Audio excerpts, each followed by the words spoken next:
हमने data structure के अंदर देखना है स्टैक क्या होता है। स्टैक हमारा एक non primitive linear data structure होता है। इसमें क्या होता है कि आपके पास ऑर्डर में ना बंदे बैठे होते हैं, तो जब आपके पास लास्ट का बंदा इन होता है तो आपके पास जो आगे बैठा होता है वो आउट हो जाता है। तो इसका ये सिस्टम होता है। तो इसका क्या है, it is an order list in which addition of new data item and deletion of already existing data item and done from an only one and.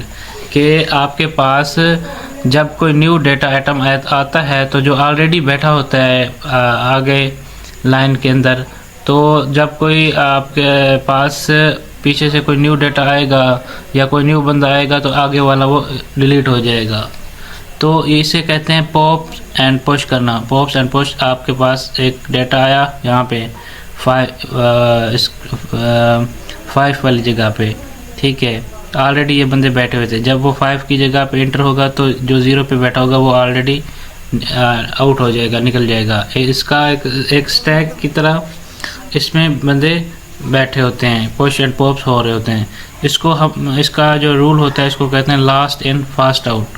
Last वाला इन होगा, फास्ट वाला आउट हो जाएगा। जैसे कि मिसाल है, एक कतार के अंदर बंदे बैठे हैं, यहाँ से ले लेते हैं 0 1 2 3 4 5, ठीक है। तो यहाँ से बंदे बैठे हुए हैं, हमने यहाँ से बंदा एंटर करना है 5 से। ये हमारा क्या है, हमारा लास्ट, ठीक है। लास्ट से बंदा इन हुआ, फास्ट से यहाँ से 0 वाली जगह से आउट हो जाएगा। इसको लीफो भी कहते हैं, इसका एब्रीविएशन है लास्ट इन फास्ट आउट। तो ये क्या काम करता है, डाटा के अंदर आपके एज अ स्टैक होता है जिसको हम लीनियरली बंदे बैठे होते हैं। लीनियर मतलब सीधे बंदे, ठीक है। सीधी मिसाल में बंदों की दे रहा हूँ, सीधी कतार में कोई बंदे बैठे हैं, आपका लास्ट वाला इन होगा, फास्ट में जो बैठा होगा वो आउट हो जाएगा। तो कहने का मतलब ये है कि आपके पास कोई भी न्यू डेटा आएगा, एक्सेल के अंदर हो, CSV के अंदर हो या जहाँ भी हो, अगर आप स्टैक का यूज़ कर रहे हैं तो आपके पास न्यू डेटा आप जब भी आएगा तो लास्ट के अंदर तो आपका फर्स्ट वाला जो होगा आइटम या डाटा वो डिलीट हो जाएगा, वो चला जाएगा। जो एग्जिस्ट कर रहा होगा, ऑलरेडी बैठा होगा, तो वो यहाँ से चला जाएगा, ठीक है। ये स्टैक था आपके पास। और ऑपरेशन ऑफ स्टैक्स क्या होता है, 2 होते हैं इसके ऑपरेशंस, जिसमें पुश करना और पॉप करना। Process of adding new element to the top of stack is called push operation. आप उसके टॉप से, यहाँ से 5 से बंदा जो है ना आप पुश करते हैं, तो वो क्या होता है, आपका ऑपरेशन आपका स्टैक ऑपरेशन कहलाता है, कोई बंदा या एलिमेंट, ठीक है। और उसके बाद देखें, वो कह रहा है every new element is adding to a stack, top is increment by 1, ठीक है। जैसे ही आप यहाँ से ऐड करेंगे 5 और इसके आगे से 1 का इंक्रीमेंट होगा, लेकिन यहाँ से फिर एक बंदा वो निकल जाएगा, उसकी स्पेस उतनी ही रह जाएगी, जितना उसने एंटर किया है उतनी वो क्या करेगा, आउट कर देगा, निकाल देगा। अच्छा, उसके बाद है in case array is full and no new element can be added, it's called stack full और स्टैक ओवरफ्लो कंडीशन। मतलब आप पुश के अंदर जब भी कोई ज़्यादा डाटा एरे की सूरत में डाल देते हैं तो फिर वो क्या करता है, या तो वो फुल हो जाता है या फिर स्टैक ओवरफ्लो कंडीशन में चला जाता है। तो फिर उसको आप उसके ऊपर कंडीशन अप्लाई करते हैं, या तो आप उसको डिलीट कर दें या फिर आप उसको क्यू में बिठा लें, ठीक है। तो जैसे स्पेस बनेगी उसको उसमें एंटर कर देगा। पॉप्स ऑपरेशन का मतलब होता है the process of deleting an element from the top end of stack, कि आप यहीं से इस डिलीट भी कर दें, ठीक है। एक इंटर करें, एक डिलीट करें, ये है स्टैक का मतलब। अच्छा, उसके बाद आप देखें, यहाँ पे आ जाएं, stack has 2 operation. Push operation आपका है न्यू एलिमेंट को ऐड करना और टॉप ऑफ स्टैक के, और इसमें जो इंक्रीमेंट होता है by 1, top is equal to top plus 1, top 5 है। यहाँ पे देखें, यहाँ पे है इधर टॉप प्लस 1, 5 प्लस 1 यहाँ से होगा, फिर यहीं से निकल भी जाएगा तो फिर वो अपनी ओरिजिनल स्टेट के अंदर आ जाएगा। स्टैक फुल या स्टैक ओवरफ्लो कंडीशंस क्या होती हैं? एल्गोरिथम इंसर्ट करता है एटम इनटू स्टैक के अंदर पुश ऑपरेशन की हेल्प से। उसके पुश करना मतलब उसके अंदर एंटर कर देना है किसी डाटा को। पॉप्स का मतलब है डिलीट करना, ठीक है, किसी भी एंट्री को या डाटा को डिलीट करना आप उसको पॉप ऑपरेशन की हेल्प से कर सकते हो। जैसे इंसर्ट करते थे हम, इंसर्ट कर देना किसी रो के अंदर न्यू डाटा, ठीक है। ये उसने मिसाल दी हुई है, algorithm can delete an item from the stack pop operation. Pop stack maximum size item, ये एरे है, ठीक है। स्टेप 1 स्टेप बताए हुए हैं, repeat step 2 to 5 until top greater than equal to 0। ये आपका है कि भाई मैं आपको इसको नहीं बताता, मैं आपको ऐसे बताता हूँ कि भाई आपने इसके एल्गोरिथम्स को समझना है कि आप के पास एरे ऑफ डाटा है। एरे ऑफ डाटा क्या होता है कि कोई डाटा पॉइंट्स हैं वो एरे के अंदर स्टोर है। एरे आपका लीनियरली आपका ब्रैकेट्स के अंदर होता है, जैसे हम मैट्रिक्सेस पढ़ते थे मैट्रिक्सेस की सूरत में, तो उसके अंदर होता है। और उसके के पास जब आप कोई डाटा किसी जगह के ऊपर बैठा हुआ है, कोई पॉइंट है, तो आप उसकी जगह कोई और न्यू डाटा लेके आना चाह रहे हैं, तो फिर आप क्या है पुश कर देंगे वहाँ पे, और जो वहाँ पे होगा उसको पॉप कर देंगे ऑलरेडी। और आप कैसे करेंगे? ये सारी चीज़ क्या करेगी? आपके कंप्यूटर करेगा, आपके का पाइथन करेगा, ठीक है। और ये सारा क्या है, डाटा का एक स्ट्रक्चर है कि किस तरह से आप अपने डाटा को डिलीट कर सकते हो, इंसर्ट कर सकते हो, पुश कर सकते हो और पॉप कर सकते हो, ठीक है। और इसी तरह से आप अपने डेटाबेस के अंदर डाटा को बना सकते हैं। अच्छा, उसके बाद हमारे पास पॉप ऑपरेशन था। Process of deleting an element from the top of stack is called pop operation. Top से एक मैनेज कर लो, ठीक है, तो वो क्या होगा आपके पास उसका पॉप ऑपरेशन। यहाँ से 30 से जैसे 30, 20 और 10 दिए हुए, एक डिलीट करना है, ये 30 वाला देखें डिलीट हो गया। इस तरह से ये इसको फॉलो अप करेगा। और उसके बाद स्टैक प्रीफिक्स एंड पोस्टफिक्स क्या होता है, और इनफिक्स नोटेशन जहाँ पे आपके पास 2 ऑपरेटर्स होते हैं,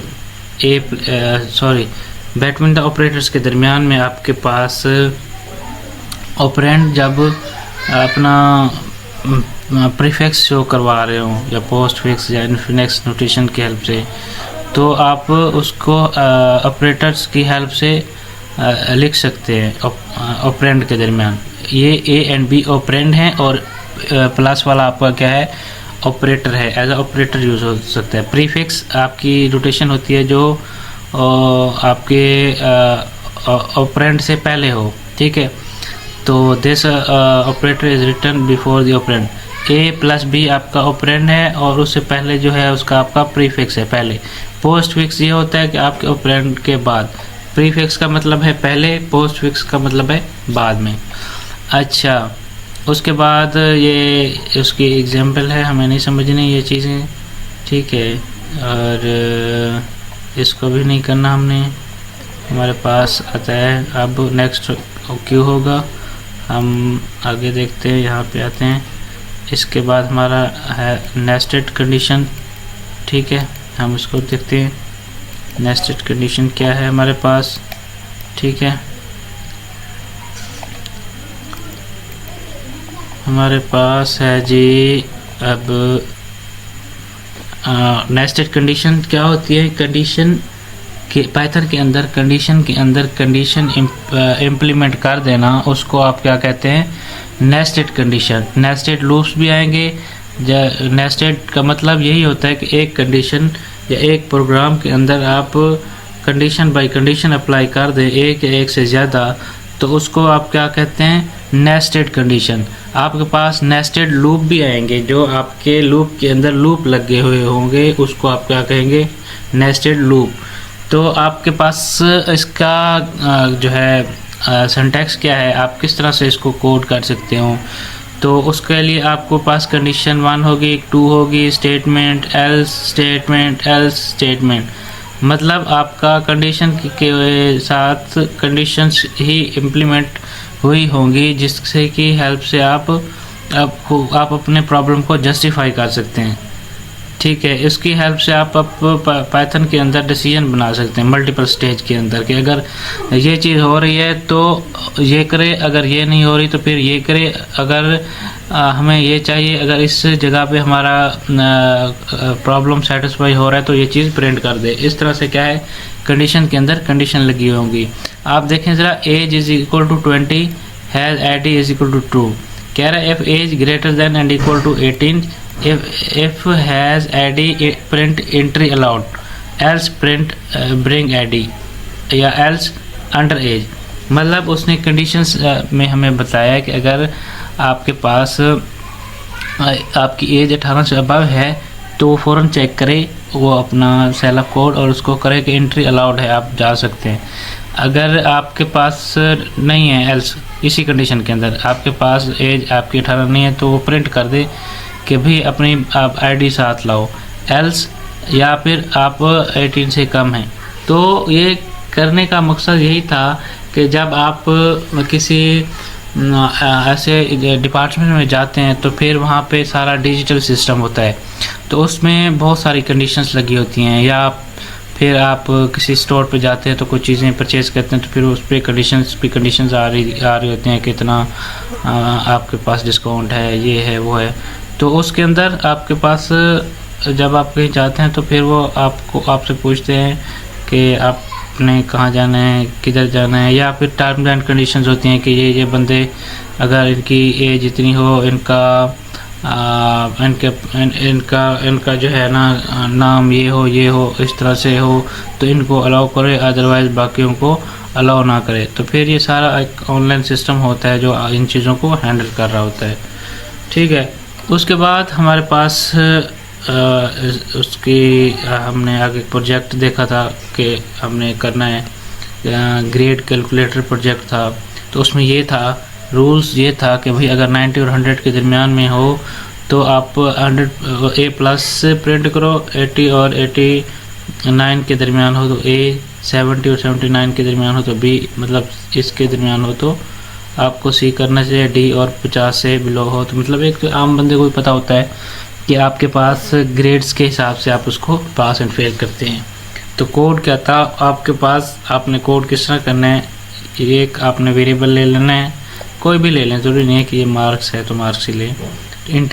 इंटीजर है, इनपुट करेगा नंबर ऑफ मार्क्स कितने हैं, नीचे कंडीशन के अंदर कंडीशन लगी हुई है।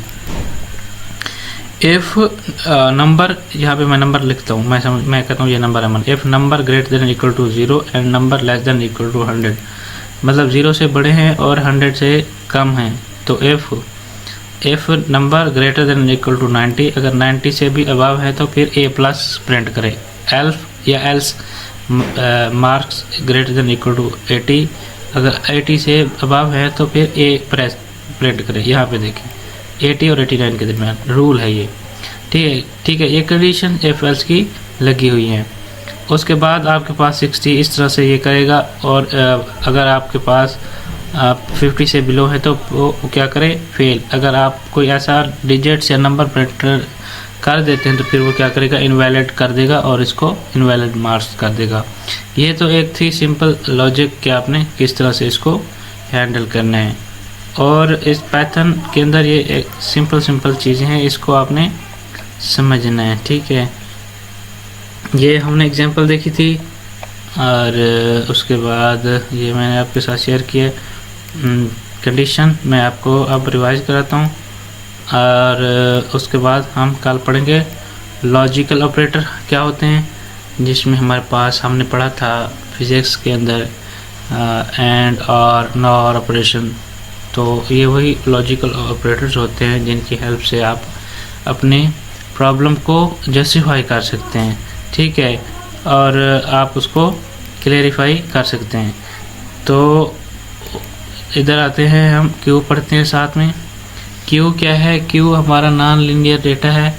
तो ये होमोजीनियस कलेक्शन करता है एलिमेंट को, और न्यू एलिमेंट जो होता है एक एंड से ऐड होता है और दूसरा जो एग्जिस्टिंग एलिमेंट होता है डिलीट हो जाता है। लेकिन इसका रूल क्या होता है कि इसके क्यू में बंदे बैठे होते हैं कतार के अंदर, ठीक है, और वो वेटिंग लिस्ट में होते हैं कि अगला जाए तो फिर उसके बाद पहले वाला आए। क्यू का ये रूल होता है। और ये कहाँ यूज़ होते हैं और हम क्यों पढ़ रहे हैं, ये हम पाइथन के अंदर पढ़ेंगे, डाटा के अंदर के डाटा स्ट्रक्चर के तौर पे आप इसको स्ट्रक्चरली किस तरह से हैंडल कर सकते हैं, ठीक है।